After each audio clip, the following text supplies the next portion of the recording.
مولانا کا یہ فرمانا بالکل درست ہے کہ محبت کے اعلیٰ اور انسانی مدارج دانش ہی کا نتیجہ ہوتے ہیں۔ اس تخت شرف پر بیٹھنا بے عقلوں کا کام نہیں ہے۔ دانش ناقص سے ناقص چیزوں کا عشق پیدا ہوگا اور دانش کامل سے کمال اور مصدر کمال کی محبت پیدا ہوگی۔ عام صوفیہ کے مسلک سے الگ ہو کر مولانا عقل کی بے انتہا تعریف کرتے ہیں اور علم ہی کو آدم کی امتیازی خصوصیت سمجھتے ہیں۔ مثنوی کو سرسری طور پر پڑھنے والوں کو اس سے پریشانی ہوتی ہے کہ کہیں عقل کی بے حد تعریف ہے اور کہیں عقل کی بے حد مذمت۔ مثنوی کو غور سے پڑھو تو یہ مشکل دور ہو جاتی ہے۔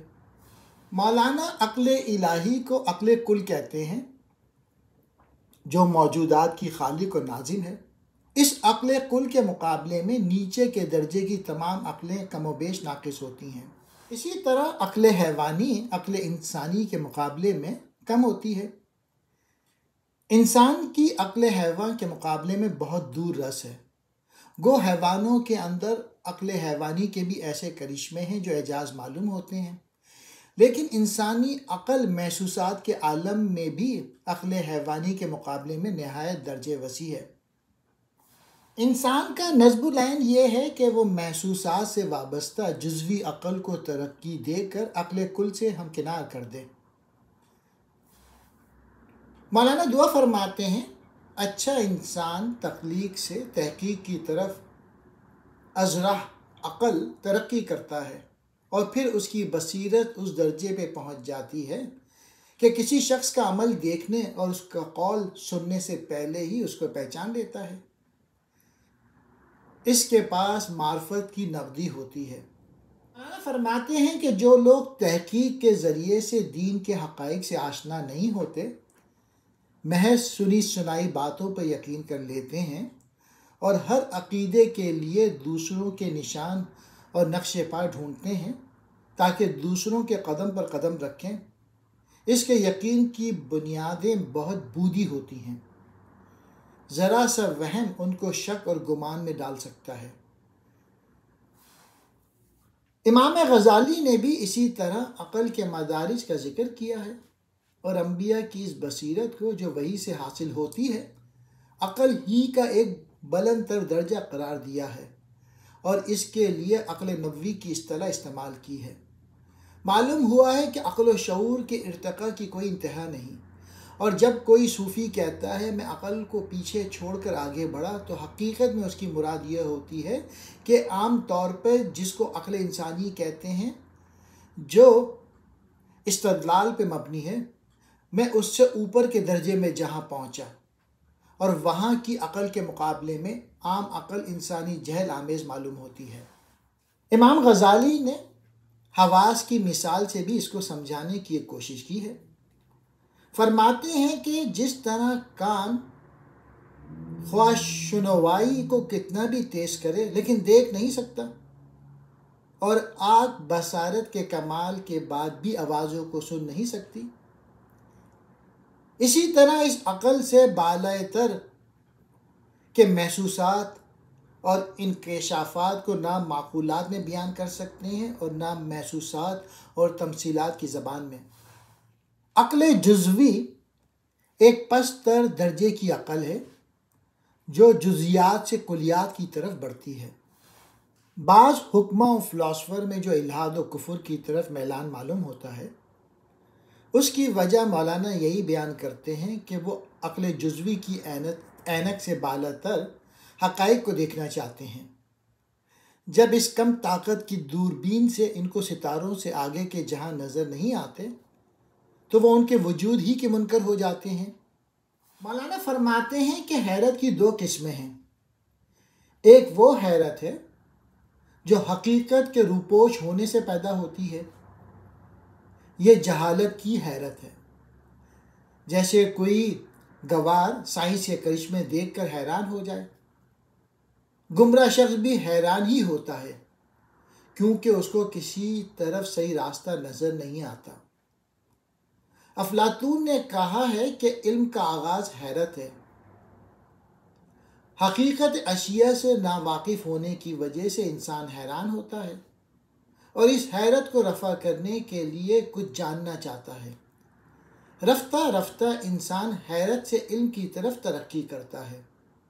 لیکن ایک اور حقیقت ہے جس کی طرف حکماں نے کم اشارہ کیا ہے کہ خود علم کی فراوانی انسان کو ایک دوسری قسم کی حیرت سے دوچار کر دیتی ہے، اور وہ سقراط کا ہم زبان ہو کر کہنے لگتا ہے۔ مادی سائنس کا کام تحلیل و ترکیب ہے۔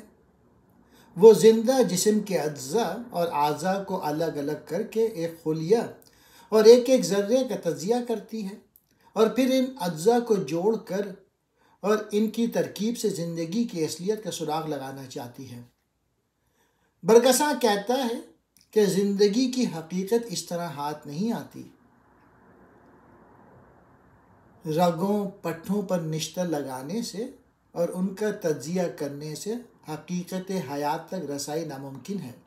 مولانا فرماتے ہیں کہ دنیا میں ایسے صاحب کمال ملتے ہیں جن کی عقل جزوی نے عقل کلی سے رابطہ پیدا کر لیا ہے۔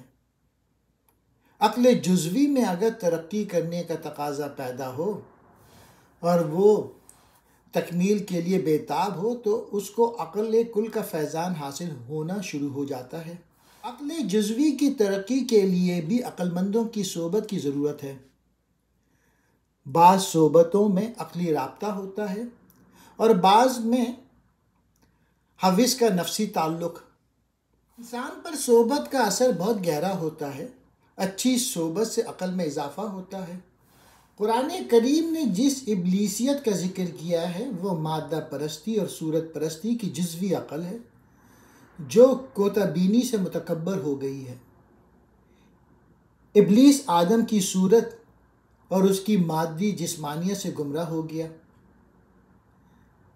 اس صورت کے اندر جو علم کی لامتناہی قوتیں تھیں، ابلیس کی عقل جزوی کی رسائی ان تک نہ ہو سکی، لہٰذا ابلیس اس کو کہیں گے جو اپنی عقل سے بالاتر عقل کا قائل ہی نہ ہو سکے، اور اسی وجہ سے اس میں انکار اور استکبار پیدا ہو جائے۔ عقل جزوی کو وجدان حیات حاصل نہیں ہو سکتا۔ سوال یہ ہے کہ اصلی قد کا طول و عرض کیا ہے؟ ستارے روشنی کے نقطے معلوم ہوتے ہیں اور سائنسدان کہتے ہیں کہ وہ ہماری زمین سے لاکھوں گنا بڑے ہیں۔ اگر ہماری آنکھوں میں ذرا تغیر ہو جائے تو جو چیزیں کچھ اور ہی رنگ و وضع کی نظر آئیں، یرقان میں مبتلا شخص کے لیے تمام عالم زرد رو ہو جاتا ہے۔ انسان کی عقلی ترقی وہاں سے شروع ہوئی جہاں اس نے محسوسات کو محض اضافات اور اشارات سمجھ کر فطرت کے قوانین کی جستجو کی۔ مولانا فرماتے ہیں کہ انسانوں میں جو تفرقے پائے جاتے ہیں وہ روح انسانی کے تفرقے ہیں۔ افراد کے باہمی اختلافات اور اقوام کے امتیازی خصوصیات، ان سب کا تعلق روح حیوانی سے ہے۔ جہاں دو انسان حیوانیت کے تقاضوں کو برطرف کر کے انسانیت کی مشترک سطح پر گفتگو کریں گے یا ایک دوسرے سے معاملہ کریں گے، وہاں اس وحدت مخفی کا اظہار ہوگا جو انسانیت کی اصل ہے۔ روح حیوانی جسم کے مقابلے میں تو روح کہلاتی ہے، لیکن طبقات حیات میں اگر اس کا مقابلہ روح انسانی سے کیا جائے تو اس کی حیثیت خاک کی سی ہے۔ مثل مشہور ہے کہ اگر 100 سیانے ہوں تو ان کی عقل ایک ہی ہوگی۔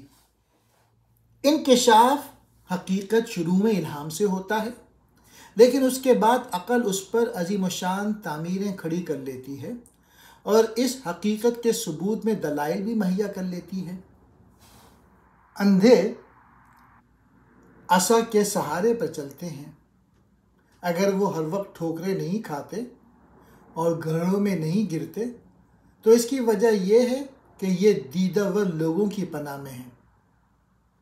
اگر تمام بستی اندھوں کی ہوتی تو ان کے عصا بھی کس کام آتے؟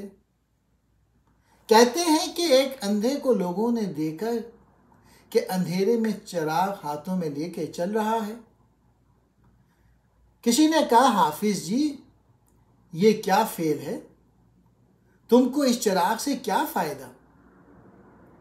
اس نے کہا مجھ کو تو اس کی روشنی کی کوئی کرن دکھائی نہیں دیتی، لیکن آنکھوں والوں کو تو دکھائی دیتی ہے۔ جب ان کو یہ چراغ دکھائی دے گا تو وہ مجھ کو ٹھوکر نہیں ماریں گے، خود بھی بچیں گے اور مجھ کو بھی راستے پر ڈال دیں گے۔ مولانا فرماتے ہیں کہ بصیرت دینی سے محروم لوگوں کے لیے عقل استدلالی عصا کا کام دیتی ہے، لیکن اگر روشن دیدہ لوگوں کا وجود نہ ہوتا تو یہ عصا بھی اندھے کے کام نہ آتا۔ اندھے یہ لاٹھیاں ایک دوسرے کو مارتے، خود ٹکراتے، دوسروں کے گراتے، سب کے سب اندھے ہوتے تو ان کا زندہ رہنا محال ہو جاتا۔ سب کے سب اندھے ہوتے تو نہ کھیتی باڑی کر سکتے، نہ کوئی عمارت بنا سکتے، نہ تجارت کر سکتے، نہ کوئی پیشہ اختیار کرتے۔ خالی عقل سے کبھی دین پیدا نہ ہو سکتا۔ محسوسات و معقولات دین کے معاملے میں ظن کے شائبے سے پاک نہیں ہو سکتے۔ قرآن کریم کہتا ہے کہ اللہ تعالیٰ کے معاملے میں ظن کسی کام نہیں آتا۔ مولانا فرماتے ہیں کہ ذرا سا وسوسہ ایسے لوگوں کی عقل کو اوندھا کر دیتا ہے، جہاں دنیا میں شر کا غلبہ نظر آیا اور بے گناہوں کی مظلومی دکھائی دی، وہیں سوچنے لگے کہ اگر کوئی خدائے قادر و رحیم اور حاضر و ناظر ہوتا تو ایسی اندھیر نگری کیوں ہوتی؟ انبیاء اور اولیاء کی آنکھیں بھی تو یہ سب کچھ دیکھتی ہیں، لیکن ان کے باوجود ان کے یقین میں ایک ذرہ بھر فرق نہیں آتا۔ تجربہ اور استدلال ان کو وہم اور وسوسے میں کیوں نہیں ڈالتا؟ کیا انہوں نے محض خوش فہمی سے یوں ہی ایک عقیدہ قائم کر لیا ہے اور خیر طلبی کی خواہش نے اس دھوکے کو استوار کر دیا ہے؟ دین کو آرزوئے تحقیق جاننے والوں کے حالات اس کے شاہد ہیں کہ ان کے یقین کا ماخذ کوئی ایسی بصیرت ہوتی ہے جس میں شک کی کوئی گنجائش نہیں ہوتی۔ ایمان کامل علم الیقین سے نہیں بلکہ عین الیقین اور حق الیقین سے پیدا ہوتا ہے۔ سنو ہی بات کا یقین تقلیدی ہوتا ہے، تحقیقی نہیں ہوتا۔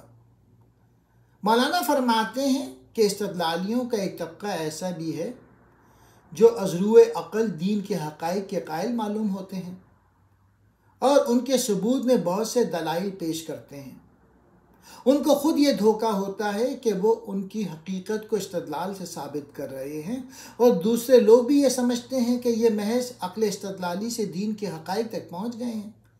حقیقت یہ ہے کہ جن حقائق کے متعلق یہ استدلال کر رہے ہیں وہ انبیاء اور اولیاء پر منکشف ہوئے تھے، اور ان کا یقین علمی اور استدلالی نہیں بلکہ عین الیقین اور حق الیقین تھا۔ مولانا فرماتے ہیں کہ حس محض دھوکہ نہیں، یہ بھی ایک قسم کا نور ہے، اگرچہ اس کی نورانیت کا مرتبہ عقل و وحی سے ادنا ہے۔ حس سے بھی یہ کام لینا چاہیے کہ وہ نور حق یعنی نور عقل و وحی سے منور ہو جائے۔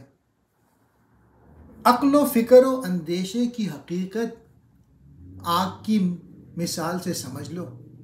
مولانا فرماتے ہیں کہ نور کی طرح حرارت بھی نظر آنے کی چیز نہیں۔ حرارت کی نمود آگ سے ہوتی ہے، لیکن آگ جو خود لطیف ہے، جب تک کسی جسم کو نہ لپیٹ لے تب تک وہ مخفی رہتی ہے۔ ارتقاء تزکیہ نفس اور عشق کی بدولت ہی ہو سکتا ہے۔ معلومات میں اضافہ اور دلائل ایک خاص منزل سے آگے کام نہیں آتے۔ مولانا فرماتے ہیں کہ جب تک نفس حوث پرست کا زور نہ توڑ دے، محض معلومات میں اضافہ کرنے اور عقل استدلالی کو تیز کرنے سے وہ فضل الہی حاصل نہیں ہوتا جس سے نئی قسم کی بصیرت پیدا ہو۔ فرماتے ہیں دنیا میں ہر چیز کسی نہ کسی غذا کی طالب ہے، اور وہ خود کسی دوسری چیز کے لیے غذا ہے۔ دنیا میں ہر چیز کھانے والی اور کھائی جانے والی ہے۔ جس طرح جسم کو غذا چاہیے، اسی طرح عقل و روح کو بھی غذا درکار ہے۔ روح کی غذا نور خدا ہے۔ مولانا فرماتے ہیں کہ انسان کو عالم عقل و فکر نظر نہیں آتا اور مادی چیزیں اس کو نظر آتی اور محسوس ہوتی ہیں۔ اسی وجہ سے انسان مادیت سے مغلوب ہو گیا ہے اور اس مغالطے میں مبتلا ہے کہ مادہ ہی سب کچھ ہے اور فکر ایک غیر مؤثر عارضہ ہے، حالانکہ فکر جوہر ہے اور مادہ عرض۔ لیکن عام انسانوں کی عقل الٹ گئی ہے، انہوں نے جوہر کو عرض اور عرض کو جوہر سمجھ لیا ہے۔ جاہلوں سے لوگ یہ سوال کیا کرتے ہیں کہ بتاؤ عقل بڑی یا بھینس؟ جاہل کو بھینس عقل سے بڑی معلوم ہوتی ہے، کیونکہ عقل تو ایک مخفی لطیفہ ہے جو اس کو نظر نہیں آ سکتا۔ کوئی شخص اگر مادی وجود کے سوا کسی وجود کا قائل نہ ہو تو اس کا نظریہ علم بھی محسوسات ہی پر مبنی ہوتا ہے۔ فقط محسوسات کا قائل نہ نفس یا روح کی مستقل حیثیت کو مان سکتا ہے، نہ خدا کا قائل ہو سکتا ہے اور نہ حیات بعد الموت کا۔ اس سے سراغ لگاتا چلا جاتا ہے۔ کتے اور گھوڑے کی عقل زمین کے اندر کے کیڑے کے مقابلے میں بہت وسیع اور تیز ہے۔ تمام حیوانات کے اوپر نوع انسان ہے، لیکن اس ایک نوع کے افراد میں عقل کا بے حد تفاوت ہے۔ ایک طرف جنگل اور غار میں رہنے والا انسان جو بندروں سے بمشکل ممیز ہو سکتا ہے، اور دوسری طرف حکمہ جن کی عقلیں ستاروں کی حرکتوں کا اور ان کے عناصر کا حساب لگاتی ہے۔ حکمہ کی عقل نے مظاہر فطرت کے روابط اور قوانین دریافت کیے اور اس علم کی بدولت فطرت کی قوتوں کو مسخر کیا۔ لیکن انسان نے جو علوم و فنون پیدا کیے گئے وہ زیادہ تر اس کی جسمانی اور مادی زندگی سے تعلق رکھتے ہیں اور زیادہ تر حسی عالم ہی میں کام آتے ہیں۔ علوم و فنون کی عقل اگرچہ محسوسات سے ماورا ہے، لیکن اس کی بصیرت ایک مخصوص دائرے سے آگے نہیں بڑھتی۔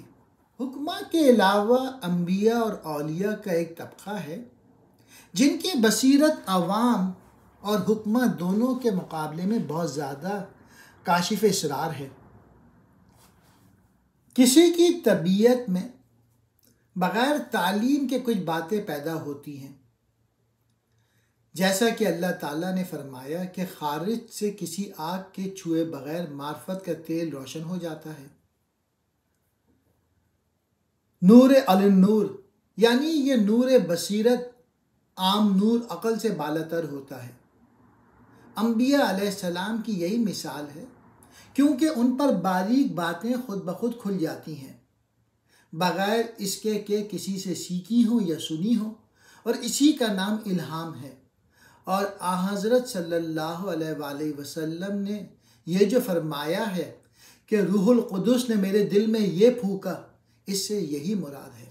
لہٰذا ثابت ہوا کہ ایک یا متعدد انسان ضرور ایسے ہوئے ہوں گے جن کو خدا نے یہ فنون بغیر کسی معلم کے خود سکھائے ہوں گے، اور یہی نبوت کی صفت ہے۔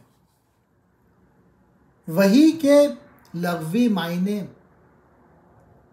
درد دل اندھا ختن ہی کہیں، اس کی تحریک خارج سے نہیں بلکہ باطن سے ہوتی ہے۔ کبھی یہ ہوتا ہے کہ کوئی آواز سنائی دیتی ہے، کبھی کسی صورت کا مشاہدہ ہوتا ہے جو پیغام پہنچاتی ہے۔ مولانا فرماتے ہیں کہ جب قلب محل وحی ہوتا ہے تو وہ اپنی ملکیتی قوت کو متصل کر کے پیش کرتا ہے، کوئی دوسرا شخص پیغام رساں نہیں ہوتا۔ جس طرح خواب میں انسان دیکھتا ہے کہ فلاں شخص مجھ سے یہ کہہ رہا ہے، حالانکہ وہ شخص وہاں نہیں ہوتا، خواب میں خود قلب اپنے افکار اور تاثرات کو تمثیلی شکل میں متمثل کر کے پیش کرتا ہے۔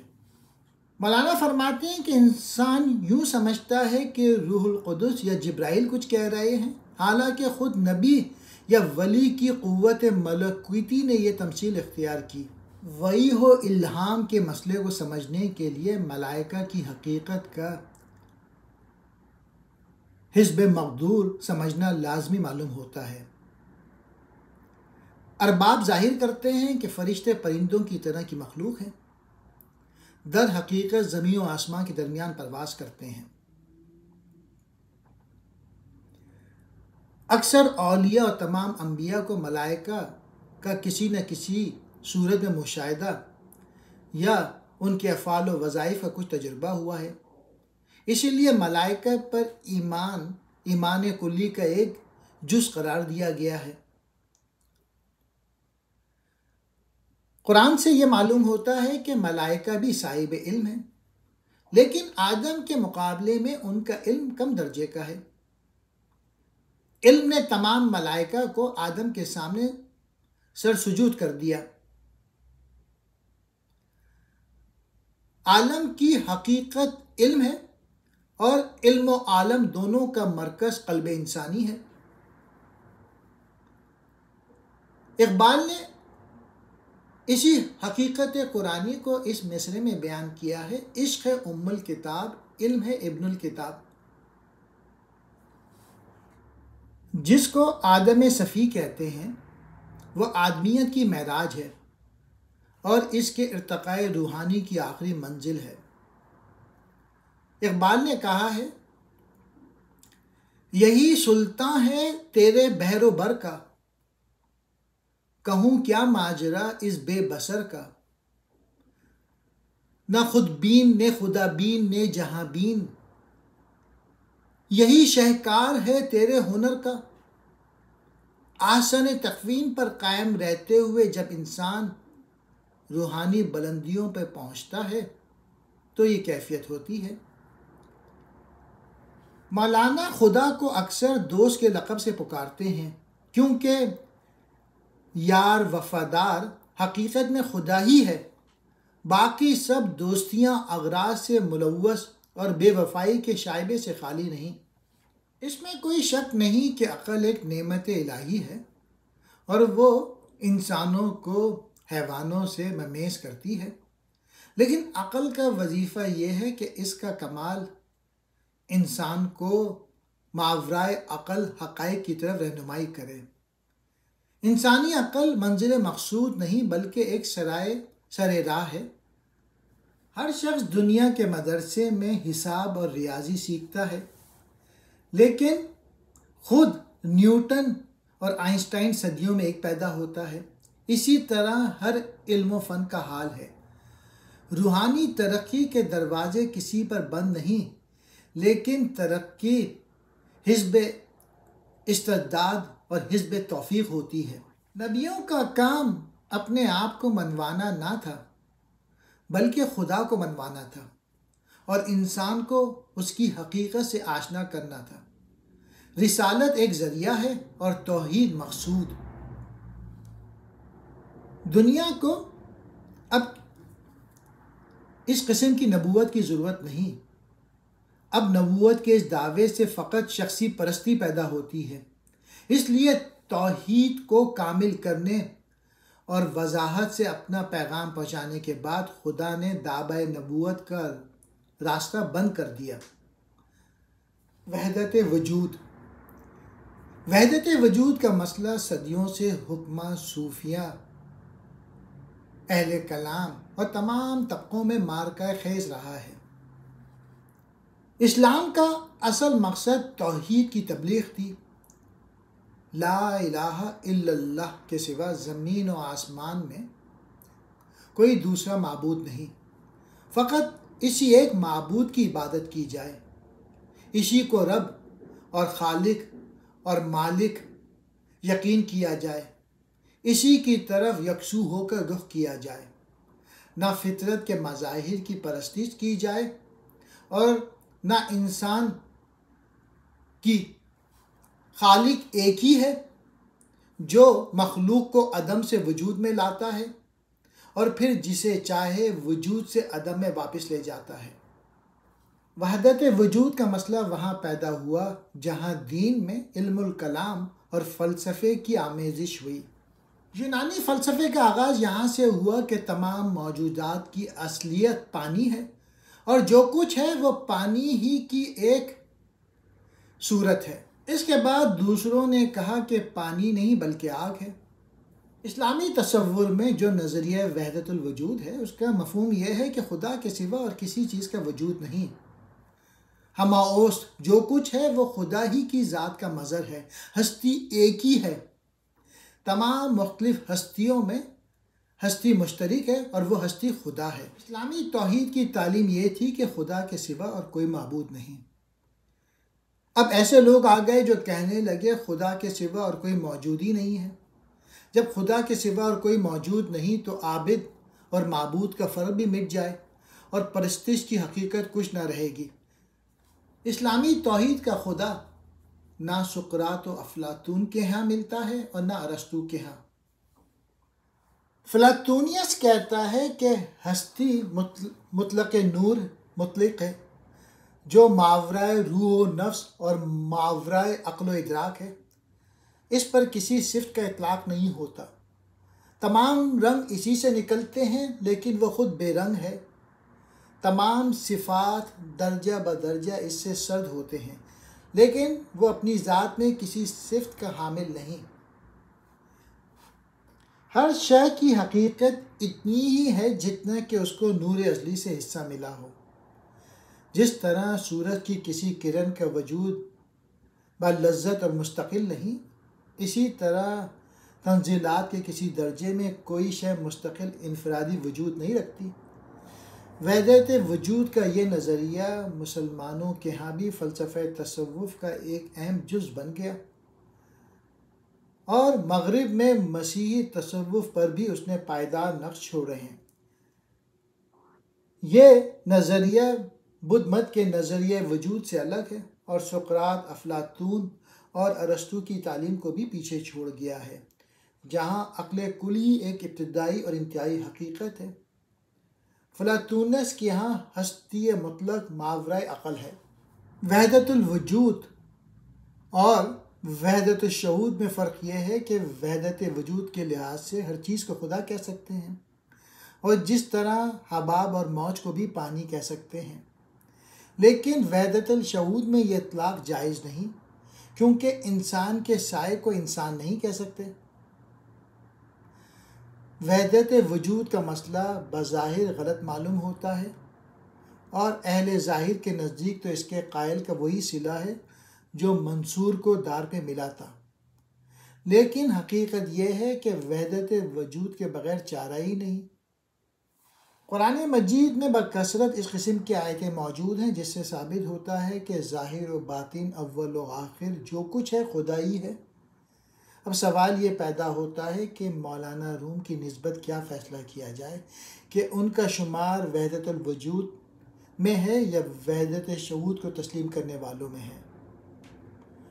تمام مثنوی کے پڑھنے سے یہ نتیجہ نکلتا ہے کہ مولانا پر کسی قسم کا لیبل لگانا مشکل ہے اور زبردستی ایسا کرنا ان کے ساتھ ناانصافی ہے۔ توحید شہودی ہے جس کے معنی یہ ہیں کہ عالم خدا کی صفات کا مظہر ہے۔